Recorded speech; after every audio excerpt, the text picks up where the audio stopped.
Hello dear children. So now we are going to start here with the 8th part of this chapter and we are going to begin with the second last paragraph on page number 19.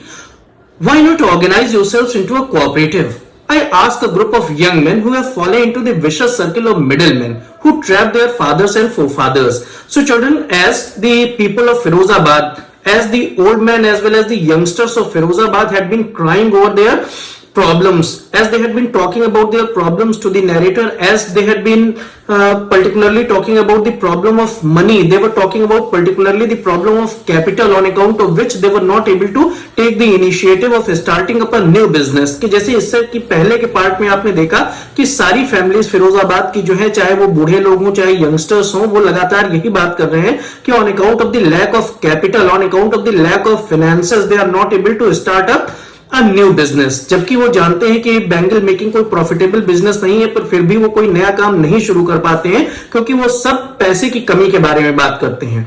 तो इस बात पर narrator उनको एक सुझाव देती है। हालांकि यहाँ पे नैरेटर ने एक क्वेश्चन पूछा है, लेकिन उस क्वेश्चन में एक एडवाइस हिडन है। नैरेटर उनसे क्या पूछती है कि why not organise yourselves into a cooperative. So in this way the narrator wanted to give them a suggestion that they must get themselves organised into a cooperative. So cooperative is that kind of an organisation where people pool their money. So in this way, in a cooperative, there are around hundreds of families, and when hundreds of families pool their money, so even if each family is going to contribute around 1,000 or 10,000, then also it is going to become a huge sum. So cooperative is that kind of an organization where the members pool their money, and in this way a big capital is created, and that capital is used for setting up an industry or for setting up any business or anything as such. In Maharashtra, you can see there are various examples of sugar mills set up in cooperative. So the narrator wanted to give them an advice that they should be getting organized into a cooperative. They should pool their money and in this way they should start up a new business. कि narrator ने उनसे पूछा, तो वैसे तो यहाँ पे एक क्वेश्चन के फॉर्म में लिखा है, लेकिन ये पूछ नहीं रही है बल्कि उनको एक सलाह दे रही है कि आप लोग एक कोऑपरेटिव क्यों नहीं बनाते हैं। तो कोऑपरेटिव एक ऑर्गेनाइजेशन होती है जिसमें लोग अपना पैसा कॉन्ट्रीब्यूट करते हैं, अपने पैसे को पूल करते हैं और सब मालिक होते हैं और सब वर्कर होते हैं और वो अपने फर्म को आगे बढ़ाने के लिए काम करते हैं। तो इन कोऑपरेटिव्स पे सरकार काफी लोन वगैरह भी दे देती है जब इनके पास एक अच्छा कैपिटल क्रिएट हो जाता है। तो नैरेटर ने उनको एडवाइस दी कि मान लीजिए आप सबके पास अलग अलग पैसा कम है, तो आप अपने पैसे को पूल करके एक कोऑपरेटिव बनाइए और उससे एक बिजनेस शुरू करिए। ये बात नैरेटर ने उनसे कही या उनसे पूछी। तो नैरेटर कह रही है कि ask a group of young men who have fallen into the vicious circle of middlemen who trapped their fathers and forefathers. So this question had been put up before a group of young men who had fallen into the vicious circle, into the bad circle. Vicious means bad, into the bad circle of middlemen. तो ये middle man कौन होते हैं? ये middle man वो बिचौलिए हैं जो इन बैंगल मेकर से बैंगल्स को बहुत कम पैसे पर खरीद करके उसको बड़ी मार्केट्स में बहुत ज्यादा पैसे पर बेचते हैं और इस तरीके से अपना तो फायदा कमाते हैं, लेकिन ये बैंगल मेकर्स जो हैं ये गरीब ही रह जाते हैं। तो नैरेटर कह रहे हैं कि ask this question to a group of young men who have fallen into the vicious circle of middlemen, and these middlemen were the people who had trapped their fathers and forefathers. ये middlemen वो थे कि जिन्होंने उनके father और फोरफादर और खानदानी तौर पर उनको जो है वो अपना विक्टिम बना रखा है। कि ये आज से नहीं हो रहा है, बहुत जमाने से हो रहा है कि ये जो बैंगल मेकर्स हैं, ये बैंगल मेकर्स अपना सामान बिचौलियों को बेचते हैं और बिचौलिए उस सामान को बड़ी बड़ी मार्केट में बहुत ज्यादा पैसे पर बेचते हैं। तो इस तरीके से जो बैंगल मेकर्स हैं, जो एक्चुअल मैन्युफैक्चरर्स हैं, उनको लगभग ना के बराबर प्रॉफिट होता है, लेकिन मिडिलमैन को काफी प्रॉफिट होता है। तो नैरेटर ने कहा, उनसे एक क्वेश्चन पूछा कि why not organise yourselves into a cooperative, and in this way you would also be able to get rid of the trap of the middleman and you would be able to earn a good profit, कि आप अच्छा profit कमा पाएंगे और middleman के चंगुल से निकल पाएंगे जिन्होंने आपके फादर और फोरफादर्स तक को सबको बहुत टाइम से, बहुत जमाने से अपना शिकार बना रखा है। Even if we get organized, we are the ones who will be hauled up by the police, beaten and dragged to jail for doing something illegal. So this is the answer that the narrator receives. When the narrator gives this advice to the group of young men of Firozabad, this is the answer that she receives.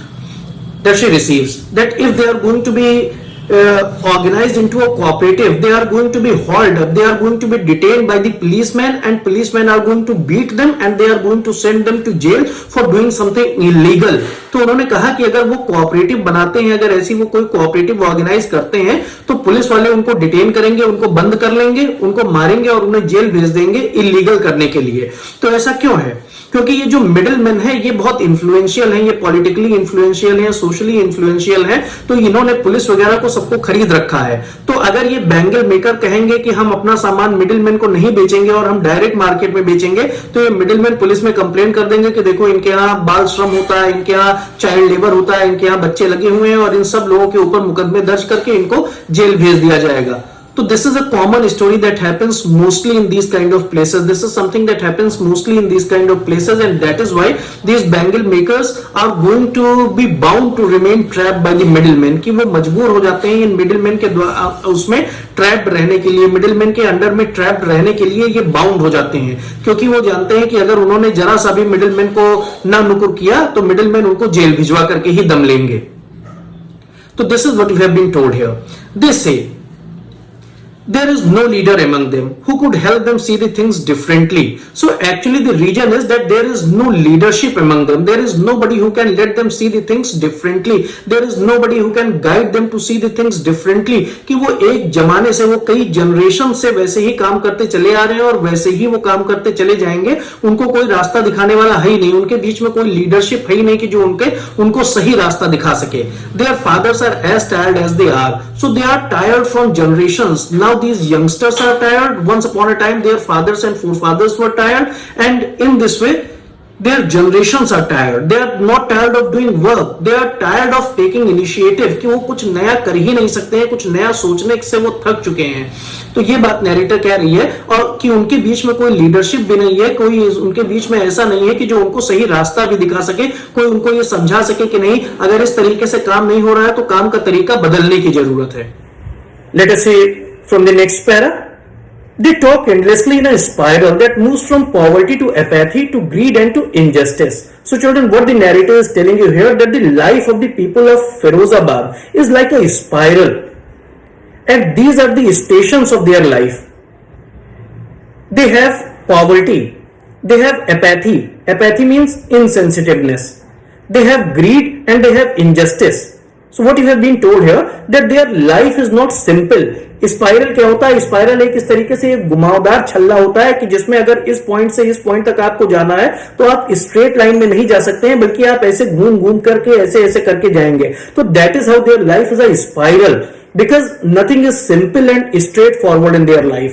There is nothing that is simple and straightforward in their life. कुछ भी इनकी जिंदगी में सीधा और सरल नहीं है। हर चीज जो है एक ऐसे घुमावदार स्पाइरल में घूमी हुई है कि अगर यहां से यहां तक जाना है तो ऐसे सीधे नहीं जा सकते हैं, ऐसे घूमते घूमते घूमते घूमते ऐसे जाएंगे। तो स्पाइरल आप समझ रहे होंगे।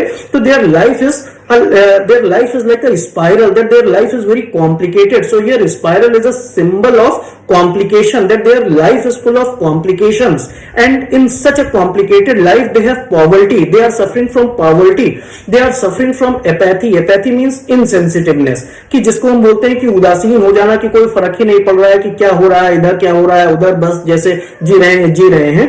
तो there is apathy in their life. Greed and injustice. So greed and injustice are the other stations of their life, कि उनकी जिंदगी में greed और injustice है, उनकी जिंदगी में लालच है, कहीं ना कहीं injustice है, तो injustice से वो सफर कर रहे हैं। ये बात आपको बताई गई कि their life is not simple, that is like a spiral, and in this spiral there is poverty, apathy, greed and injustice, and all these kind of troublesome things are there in their life. So here the narrator says, listening to them I see two distinct worlds, one of the family caught in a web of poverty. So the narrator says that in this way she has been able to notice that there are two distinct worlds, that there are two different worlds. One is the world of the poor and another is the world of the rich. So the world, that is the world of the poor, the narrator tells you, I see two distinct worlds. Distinct means different. There are two different worlds. So one is the world where lives the family of the poor. So that is one world, that is the first world, that is the world of the poor, where there have been living the families of the poor, and these families which belong to the poor class, they are caught in a web of poverty, they are caught in a series of poverty, they are burdened by the stigma of caste, they are also suffering from the stigma of caste. Stigma of caste का मतलब कि जाति का धब्बा उनके ऊपर लगा है। तो नैरेटर क्या बताती है कि उसने देखा अपने एक्सपीरियंस की बेसिस पे उसने देखा कि दो अलग अलग तरीके की दुनिया है। एक गरीबों की दुनिया है जिसमें वो लोग हैं कि जो बर्डन है पॉवर्टी से, कि जिनके ऊपर जाति का धब्बा लगा हुआ है कि अगर ये जो है बुनकर हैं, अगर ये वीवर हैं तो ये जो है बुनकरी का ही काम करेंगे, अगर जो है ये स्वीपर हैं तो ये स्वीपिंग का ही काम करेंगे। तो इनके ऊपर जाति का एक धब्बा है। और दूसरी दुनिया कौन सी है? आपको बताया गया कि स्टिग्मा ऑफ कास्ट। स्टिग्मा का मतलब कि धब्बा, blot. So these poor people have been suffering from the stigma of caste in which they are born. And the other is the world of the rich. And who comprises of the world of the rich? The sahukas, the middlemen, the policemen, keepers of law, bureaucrats and politicians. These are the ingredients of the world of the rich. There are sahukars. Sahukars means money lenders. Money lenders are there, जो काफी ज्यादा ब्याज पर पैसे देते हैं। Middleman, बिचौलिए जो हैं। पुलिसमैन, पुलिस वाले, वो तो सबसे बड़े बेईमान हैं। कीपर्स ऑफ लॉ, वकील और जज जो कीपर्स ऑफ लॉ है। ब्यूरोक्रेट्स, आईएएस, पीसीएस, इस तरीके के लोग, सिविल सर्वेंट्स, ये ब्यूरोक्रेट्स हैं। And politicians, these are the members of the world of the rich. And together they have imposed a burden on the children like Sahib and Mukesh, that the social system has put on a baggage on the shoulders of children like Sahib and Mukesh. कि ये जो हमारा social system है इसने एक तरीके का बोझा ला दिया है साहिब और मुकेश जैसे बच्चों पर, जिसको वो हटा सकते ही नहीं है. Together they have imposed the baggage on the child that he cannot put down. Before he is aware, he accepts it as naturally as his father.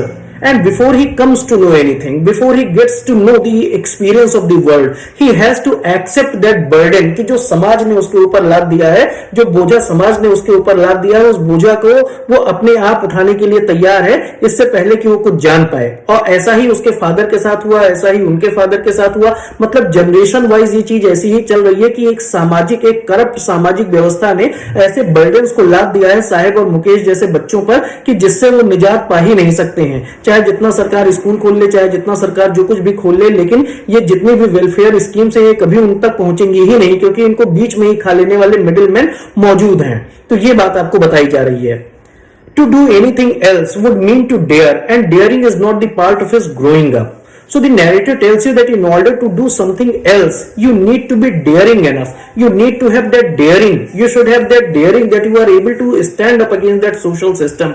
कि आप उस सामाजिक व्यवस्था के खिलाफ खड़े होने का मादा रखिए, और इसके लिए डेयरिंग चाहिए. और ये डेयरिंग इनकी जिंदगी का हिस्सा नहीं है, इन गरीब बच्चों की जिंदगी का हिस्सा नहीं है. इनको डेयरिंग, इनको हिम्मत करना सिखाया ही नहीं गया. ये बात आपने देखी. Let us see the next para, children.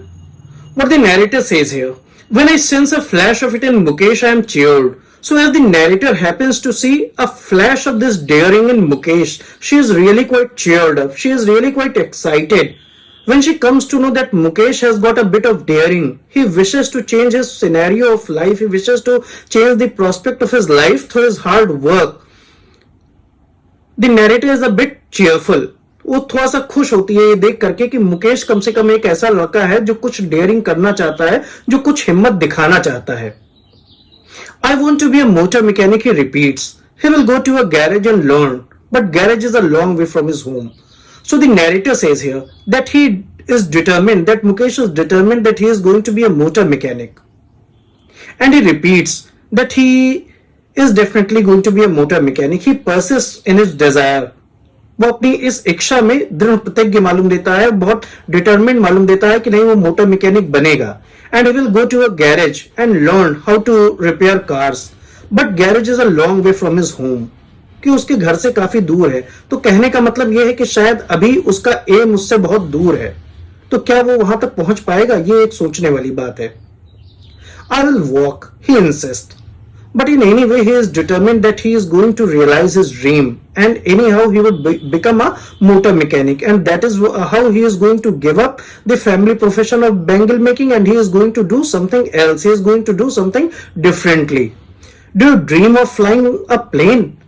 He is suddenly silent. So the narrator had been interrogating him. The narrator had been asking him multiple questions just in order to check the status of his correctness, just in order to check whether he was genuine in whatever he had been saying to the narrator, or he was just boasting of himself. Narrator ये देखना चाहती थी कि ये क्या कहता है, उसके जवाब से उसकी भावनाओं को समझना चाहती थी। उसने उससे पूछा कि क्या तुम हवाई जहाज उड़ाना भी चाहते हो? अगर वो कहता हाँ हाँ, तो नैरेटर को ये समझ में आ जाता कि ये सिर्फ मुझे इंप्रेस करने के लिए सब बोल रहा है, बाकी ये करने वाला कुछ नहीं है। लेकिन उसने कहा कि नहीं। तो इससे ये पता चलता है कि वो कहीं ना कहीं अपने लिमिट्स को जानता है और अपने लिमिट्स के भीतर ही उसने अपनी डिजायर्स को रखा है। तो देखिए, he is suddenly silent. No, he says, staring at the ground. So now he has started staring at the ground because he does not wish to fly an aeroplane. In his small murmur, there is an embarrassment. That in his murmur, there is an embarrassment. In his murmur, there is a fear that has yet not converted into regret. That embarrassment has yet not been converted into regret. कि उसका जो embarrassment है, उसका जो डर है, वो अभी भी पछतावे में नहीं बदला है। अभी भी उसको इस बात का पछतावा नहीं है कि नहीं, उसने तो बहुत गलत किया जो उसने मोटर मैकेनिक बनने की बात सोची। काश कि वो बैंगल मेकर ही रह जाता तो कम से कम कुछ तो ठीक होता।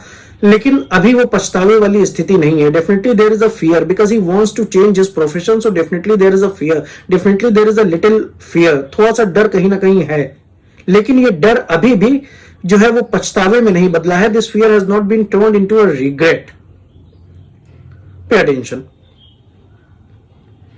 He is content to dream of cars that he sees hurtling down the streets of his town. Few airplanes fly over Firozabad. So generally he does not see airplanes because few airplanes fly over Firozabad. Firozabad is not that kind of a big place where there is an airport or where there is an aerodrome, and that is why the airplanes just keep flying over Firozabad. So there isn't anything as such. But he sees cars hurtling is moving with a noise. So he sees cars hurtling down the streets of Firozabad and he is content to dream of cars only. कि वो केवल cars के बारे में सोच करके satisfied है, but somewhere the idea that he is going to do something differently cheers up the narrator and the narrator wishes well for his future. कि narrator ये चाहती है कि कम से कम ये कुछ अपनी जिंदगी में कर ले, कुछ इंप्रूवमेंट इसकी जिंदगी में हो जाए। तो ये बात आपने देखी बच्चों यहां तक।